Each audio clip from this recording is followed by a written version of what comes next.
Hello and welcome to Building Futures Career Conversations. Conversations with leading lights across the built environment. And today I have Jason McKnight from RECOM who's with me. Hi, Jason. Hello. So tell me all about the job that you do at the moment. Okay, so I am a director of a company called RECOM Solutions. We are predominantly Northwest based in Manchester. However, we have got national coverage. There are three parts to our business. We do consultancy, which means that we act in a project management, quantity surveying type role, where we are probably the first name on the team sheet. Will help a client with their brief, will help them understand the project. We will support with a business case or business plan. We'll ultimately support with the procurement of design teams, main contractors, get a scheme through planning. That's a consultancy side. So you're there from the very, very kind of conception of a project through to completion, so full cradle to grave. We do main contracting as well. So with main contracting, we do lots of fit out works. We do bars, we do restaurants, we do leisure, retail. And also with that, we have a lot of residential experience within our team. So we're currently live on probably 3 or 4 mid to high rise schemes in Manchester. The third part of the business is in passive fire protection. So passive fire protection has become a major theme since Grenfell. However, we've been working in that field for probably the past 10, 12 years. As individuals, and RECOM within the past probably 5 to 6 years. People are really interested and curious in other people's careers, particularly the careers of people like yourself who are really, really successful. So what I'm interested is if you could explain your career, but also what wisdoms or career hacks that have made you as successful as you are, and would you mind sharing those? Yeah, so if we go back to school and leaving school, I did GCSEs, followed by A-levels, as most people tend to do. The strategy for that wasn't clear. I didn't understand what I wanted to do. I knew I was interested in engineering. I didn't really have I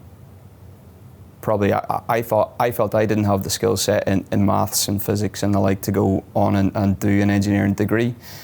So I gave up maths quite early. I found that I could get probably 8 to 9 free periods of free time at school whenever the maths stopped, which was good for me. And then I started applying to different universities, all in the field of construction and construction-related degrees. I had a conversation with one of my dad's friends who ran a house building company back in Ireland. And some of the tier 1 organisations in the UK were offering different undergraduate opportunities. That meant that you would be sponsored through university. So with a few conversations and applying to different universities, I found that University of Salford was one of the leading construction institutes in the UK for the degree that I wanted to do, which ended up being in construction management. So I applied to do construction management at Salford with the qualification of being a construction manager. So it was very, very clear in the role that I was going to take. The best thing about that degree was it was what was then called a thin sandwich, which is 6 months at university, 6 months full-time working. I got sponsored by Bovis Lend-Lease at the time, who became Lend-Lease, and I got to work on fantastic, gargantuan projects within the UK, but also further afield. I worked in New York for nearly 5 months. I got to go and study in Austria as part of the course for a full semester. And the footing that working with a tier 1 organisation like Lend-Lease gives someone like me at 18, 19 years of age, set my career up for, I suppose, forever. So going into an organisation like that, it was really, really telling that they were well structured, well organised, and give a really good kind of starting point for my career. In terms of the hacks and the life skills that you kind of mentioned there, nothing other than turning up on time, working really hard, and being at that age, 18, 19, really receptive to what people were telling you, not going in with a chip on your shoulder, seeing that some of your peers were actually doing that, and understanding that, right, they're rubbing people up the wrong way. There's an opportunity for me to go in and capitalise on them not doing really well, or going to take over another package, or going and speaking to the right decision makers in the different construction sites that I was working on, and really just being a good person, getting on with everyone and not falling out with anyone, and understanding that it's a people industry. Construction is probably 10% technical ability, 90% people management. So after Lease, I got to work across the UK, well, not across the UK, different parts of the UK, mainly Northwest. I ended up working with the MOD in Hull, just outside Hull, a scheme called Leconfield. I went to work for a company called AA Projects, who were a consultancy. So myself and my business partner, Joe, we had a plan for RECOM that we started discussing around 2009, 2010. We got asked to go on a leadership course in Australia with Lease, which was class. It was really, really good. And at that point, we were like, we can absolutely take advantage of a gap in the market here for a construction professional who has had their boots on the ground, been a construction manager, to go and do consultancy work. So we set RECOM up in 2012. That's when we incorporated the business. And in the background, we worked through different accreditations. We looked at our competitors. We looked at what affiliations of certified bodies we would need to have to go in and work within Manchester. That was our focal point. And in doing that, we knew that we needed to diversify. So the diversity came through Joe going to work for a subcontractor, me going to work for a client-side project management consultancy firm. While I was buying architects and design teams, Joe was buying labour, doors, nuts, bolts, screws, and everything to give us the full advantage of understanding the full spectrum of construction. So to go to any client, any person, we would have that knowledge base that could set us apart from peers, competitors, and anyone else within the industry. We were very fortunate that in 2015 we had a bit of a right place, right time, and in doing that I was doing a drawing for an extension I was doing in my home house. One of the girls in this cafe that I was working in Manchester was nosy and asking what it was about, and she said, "You don't know anybody that can do a fit out upstairs?" It was a place called Central Working on Deansgate. And I said, "Yeah, we do. We've got a construction company." And we didn't have a construction company. We had an incorporated construction company. And a guy called Steve Petty came from London who ran Central Working. So Steve, who is a good friend of mine and Joe's now, was the MD of Virgin Lounges, but he had brought co-working, collaborative working into the UK, and he had some offices down in London. This was the first one in Manchester, and we met him, and he bought into us and gave us an opportunity. We didn't know how to fund it. We didn't know what we were going to do. We were very fortunate that we worked with lots of really good supply chain members and built up good relationships within the Northwest. And we spoke to a few of those guys and said, "Look, we've got an opportunity here. This is going to be the first job as RECOM. Can you help us?" They went on extended payment terms. We were able to cash flow that, and then at the same time we got to go and pick up another couple of consultancy jobs, and that's how we started RECOM. So using our network, using the suppliers that we already had through our Lease days, through AA Projects, through Joe working at the subcontractor he was at, we had a lot of contacts, and we started to then grow our contact list and understand how we would put a roadmap in place to go and do another fit out So this first fit out was around £500,000, I think. And then we're like, right, so how do we get to $1 million? What's next? How do we go and then do consultancy, which is what we wanted to do. And we're very fortunate to start working with the University of Manchester. I led the University of Manchester framework for AA projects at the time, and we had got ourselves in a position that we had the right accreditations, we had the right credentials behind us to go and apply to get on their framework. We went through the procurement process, and we're very fortunate to get on there. We've been working with the University of Manchester for about 5-6 years now. Linked to that, we have gone and grown into national frameworks with the NHS through their SBS framework, so we do a lot of consultancy works for them. We decided that we would not bite off more than we can chew at any one point, and in doing that, we knew that we would have to grow and expand our team. What I'm hearing from you when I'm listening to you is, first of all, is the importance of relationships. Yeah. And that to me is when you said, oh, we were lucky that we got on, that we knew this person, or we were fortunate to get this. To me, actually, it's a consistent behaviour throughout your career and of your partner, Joe, in that it was clear that you picked that up when you were at university, that actually, as you said, and I think this is true for everybody that's in construction, the built environment, property, engineering, it is a people-led business.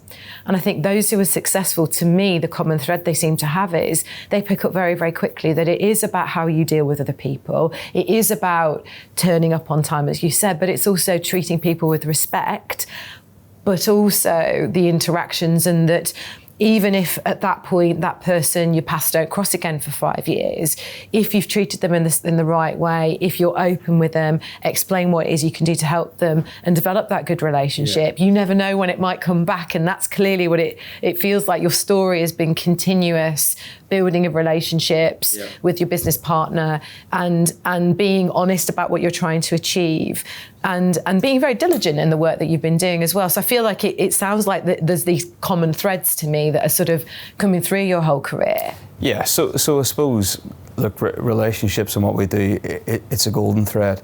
It is the absolute thing that makes or breaks a project, makes or breaks a relationship. We've been historically involved in projects that have been very difficult because of the personnel that have been within them, where you go back to kind of old school construction where you get radios chucked at your head and you're the kind of shouter or the table banger and everything that kind of comes from archaic management styles. We are, I said fortunate, lucky.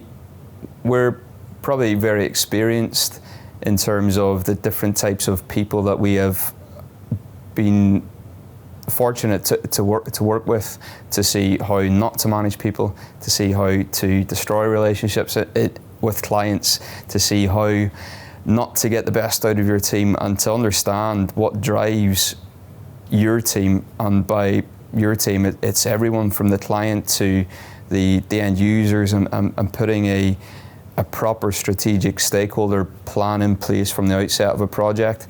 That goes with how we attack a tender, or how we attack a bid, or how we attack a potential new client as well. It's understanding what makes this person tick. It's understanding how to speak in their language. It's understanding what their immediate needs are. Is it finance? Are they on a budget? Is it quality? Is it that they need something very urgently, so you know that you can go and put a robust program in place that works 7 days a week, weekends and everything else, to get something over the line for them. It sounds like, listening to you, that the common thread from the outside looking in is that you really understand, or you take the time to understand, your clients' whys. So it seems from the outside as if you're never there for the short-term relationship, that you're always understanding how this project maybe fits into a longer-term plan of the clients. Is that why you think perhaps you've been so successful? That's probably our thinking now as we sit here today. We're going into our 8th financial year of trading. That starts on the 1st of May.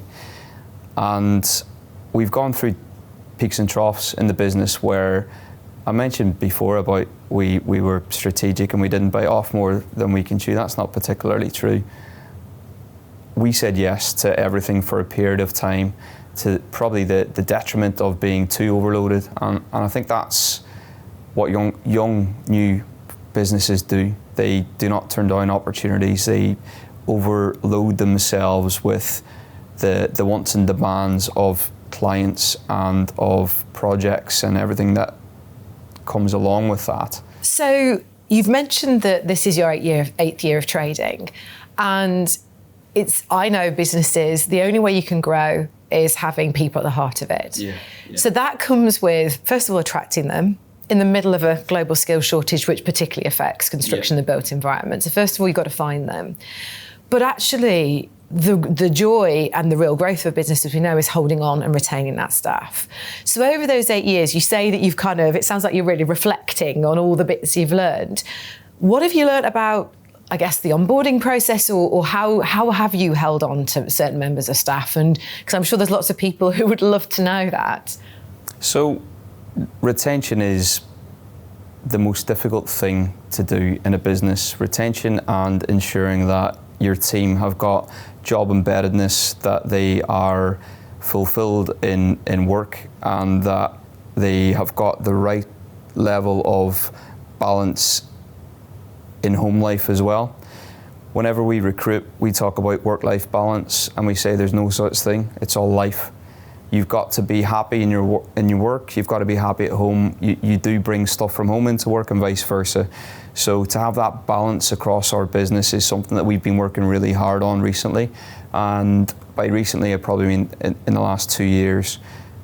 We have not got it right all the time. We have had team members leave us whenever we have not onboarded properly, whenever we have not understood their needs to the business and the actual business needs for them being part of the team as well. I think it's probably the most important part of my job. I have been looking into different ways of retention, different onboarding strategies, and I've been putting up probably a plan together for the past 12 to 18 months for an enhanced onboarding. That enhanced onboarding links to how you start day one with a new starter, for example. And that day one starts on acceptance. It's not the first day in the office. It's how that perception of somebody new coming into your team is received by somebody externally, and their pre-existing conditions of previous businesses and how they have either been really good, really poor, or indifferent. You want that day one to be, right, I'm here, I've got absolutely everything. And people are funny, people are people. So not having a laptop, incorrect surname spellings, these things are so important and critical, and give the best impressions about how you can retain a team member. So day one, somebody comes into the office, you got to be prepared. But prior to that, everything's there. They have a call from their line manager. Roles, responsibilities are really developed, and in doing that, you've got a really, really good recipe for success. Our team members have undertaken recently staff surveys. So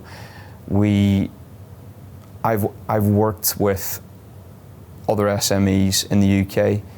I've met with Timpsons, who are renowned for bringing... I love what they do. Yeah, I think it's incredible. Yeah. And their employee value proposition is what it should be, which is crystal clear how they treat their staff very differently to most other employers. I think it's one of the best employer value propositions I've ever seen. Yeah, it's incredible. So I talk about luck, and we project managed the Timpson University in Wythenshawe, which is their training academy for all new starters. So we worked with James and his team to go and develop that, got that through planning, and managed the build process on that. So with that, we got to meet some really interesting people. I luckily interviewed some people from Timpsons and got to understand their values, how they approach onboarding, how they approach retention, and their employee survey is once a year. they ask one question: are you happy? Rate your happiness from 0 to 10. And with that, there is lots of data that is gathered, because I think they're at 5,000 employees, something similar to that, with the different entities that they own. So taking on board that, plus different people who are more experienced than me in this, I've formulated a bit of a strategy to go and onboard and retain team members. That has recently started to roll out, and that, as I mentioned before, is at the forefront of our business.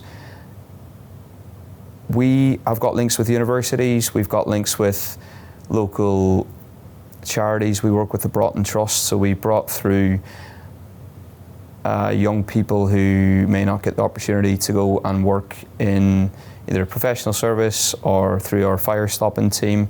We're trying to upskill lots of people in that way. We're linked in with Salford Lads and Girls Club in Manchester, and we are proactively looking to upskill 18, 19-year-olds with the view that it's good to do that. It's good to start at that age. I think the biggest thing for us, and I guess this is the final question I've got, is how do we do that? How do we make this industry more attractive to young people making decisions? Because you talked earlier about, your own journey, why you chose to do it, and actually, it sounds like I was listening to what you were saying about the University of Salford and that particular, course that you did, and how incredible that sounded. So, but how do we make everyone feel that this would be an industry that actually is welcoming for everybody? How do we, people that are interested in sort of, I guess, STEM, or particularly interested in anything to do with design or practical side, how do we get them to come this way? We don't want them to go over and work in technology or the life sciences or pharma. We want you to come over here. So how do we do that? It's got to be our links in regions. It's got to be linking in with colleges, with schools, and starting there, really. So 18, 19 is too old. We need to be going on at 15, 16 and starting career path presentations. I've been very fortunate to be involved in those many years ago, but we are starting to do that ourselves now. So we're linked back in with Salford University. Plus we have linked in with other universities in Manchester, and we have started to work with the colleges now as well. So it's selling the story that construction is diverse. There's extreme jobs there that you do not understand. It's not about the kind of builders there with jeans halfway down them. It's not about a man in a suit with a clipboard on a site. It's not that. There is a role for everyone in construction. So, Jason, thank you so much for coming in today. I think for me, the kind of the thread that's come through all of this to me is, first of all, the importance of relationships. That, I think, has been so clear in terms of the success you've had both individually and also in your business. I think also the thread of continuous learning. It's very clear that you're constantly seeking out, the way you were describing your onboarding. I was listening to it thinking that's a really good onboarding strategy, but also thinking you kept reflecting back saying, well, I want to pick that up, or I'm not quite happy with that, or some of the people that work for us didn't have that, but I want new people to be having that. And I think that constant almost goal setting, reflecting, changing, adapting, we work in an industry that we need to, but it's really interesting to see how as an organisation and as an employer, you continue to do that. I think finally, just on that last bit about onboarding, it was so refreshing actually to hear an employer really seeing that that retention of staff starts on day one. And it was very clear to me that you are obviously very inclusive in the way that you believe more people should come into the industry, but also then retention of that person starts on the first day. In fact, what it sounded like you were saying was, it started before they start. It's the conversation with the line manager. It's making sure that their name is spelt correctly. It's making sure their laptop is there. I think knowing and understanding that you retain someone from the day they start, not when they've been there for a year or 6 months you start to worry, I suspect is the reason that your business has been so successful, I would say. So thank you again for coming in today. And thank you all for listening. You can go and watch further episodes of Building Futures Career Conversations on our Hayes YouTube channel, and also you can follow us on LinkedIn.